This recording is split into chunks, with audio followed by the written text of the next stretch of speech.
आज हम लोग जो है ऑर्गेनाइजेशनल बिहेवियर पार्ट 11 में नेक्स्ट टॉपिक एटीट्यूड के ऊपर बात करेंगे। एटीट्यूड के बारे में बहुत सारे लोगों ने सुन रखा है, बहुत सारे लोग उसको जैसे घमंड से भी जोड़ देते हैं, लेकिन एटीट्यूड क्या है ये देखिए लिखा हुआ है, it is a state of mind of an individual towards something. देखिए मैक्सिमम चीज़ों का जो कंट्रोल है वो हेड से है, इसीलिए उसको सबसे ऊपर रखा है ईश्वर।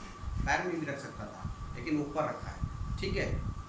सारी चीज़ें कंट्रोल कहाँ से हो रही हैं? आपकी बॉडी के सारे ऑर्गन कंट्रोल को करने वाला दिमाग है। तो क्या लिखा है? It is a state of mind of individual towards something. ये आपका स्टेट ऑफ माइंड है किसी एक चीज़ को लेके, कोई भी ऑब्जेक्ट को लेके हो सकता है, कोरोना को लेके हो सकता है, आपकी पढ़ाई को लेके हो सकता है, आपकी जॉब को लेके हो सकता है, आपका किसी पर्सन को लेके हो सकता है। वो it may be defined as a tendency to feel and behave in a particular way, किसी पर्टिकुलर वे में टुवर्ड ऑब्जेक्ट, पीपुल और इवेंट। यही बात मैंने अभी आपको बताई, किसी ऑब्जेक्ट को, किसी पीपुल को या किसी इवेंट को लेके। एंड एटीट्यूड में be defined as a tendency to react positively और negatively in regard to an object. Positively या नेगेटिवली आप उसकी वजह से रिएक्ट करेंगे, ठीक है।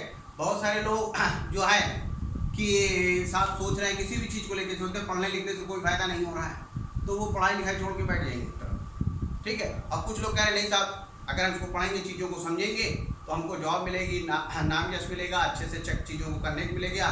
तो ये है, तो सबका अपना अपना है। इसी तरह से कोरोना में भी है लोगों का। कुछ लोग आप अब इसमें आ गए हैं कि कोरोना के साथ साथ ही चलना है, अभी कोरोना भी चलेगा, हमें भी चलना है, सब साथ में मिलजुल कर काम करें, कोरोना भी चले हम भी चले, ठीक है। और कुछ लोग नहीं भैया कोरोना से एकदम डर रहे एकदम, तो घर में ही बैठे हैं, ठीक है। तो वो आपका चीज़ों को लेके, तो वो एटीट्यूड के फॉर्म है। अब इसका कैरेक्टरिस्टिक्स या नेचर की बात करें, attitude have an object, attitude का एक ऑब्जेक्ट होना चाहिए, ठीक है। इथिकल बिहेवियर हो या किसी एक टेंजिबल आइटम, मतलब बाइक को लेके, कार को लेके, किसी पर्सन को लेके ही। Attitude have direction, degree and intensity, तीनों चीज़ें हैं। डायरेक्शन मतलब या तो फेवरेबल में होंगे या अनफेवरेबल में होंगे, या कभी फेवरेबल में हुए कभी अनफेवरेबल में हुए, एक ही टाइम पे दोनों नहीं होगा, क्या फेवरेबल अनफेवरेबल दोनों हो जाए, ठीक है।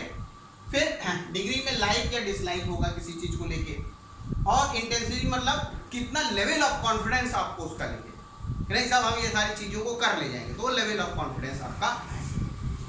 फिर क्या है? एटीट्यूड है वह स्ट्रक्चर, उसका एक स्ट्रक्चर होता है पहले, जैसे इंटरनल कंसिस्टेंसी, ठीक है। जब तक आप इंटरनल फॉर्म में किसी चीज़ को लेके एकदम श्योर शॉर्ट नहीं है, कॉन्फिडेंस नहीं है, कंसिस्टेंट नहीं है, तब तक चीज़ों को आप कर नहीं पाएंगे। तो ये एटीट्यूड की वजह से। फिर एटीट्यूड का learn over a period of time. देखिए over a period of time चलता है, अभी एक के लिए नहीं है, एक लंबे समय तक ये वो बनता है चीज़ों को लेके, ठीक है। तुरंत सब चीज़ें शुरुआत से हो जाए ऐसा कुछ नहीं है, धीरे धीरे करके चीज़ें बढ़ती चली जाती है, ठीक है। तो आज के पार्ट में एटीट्यूड का ये पढ़ा, उसके कैरेक्टर नेचर पढ़ा। अब इसके आगे हम आपको नेक्स्ट टर्न पे बताएंगे। Okay, thank you.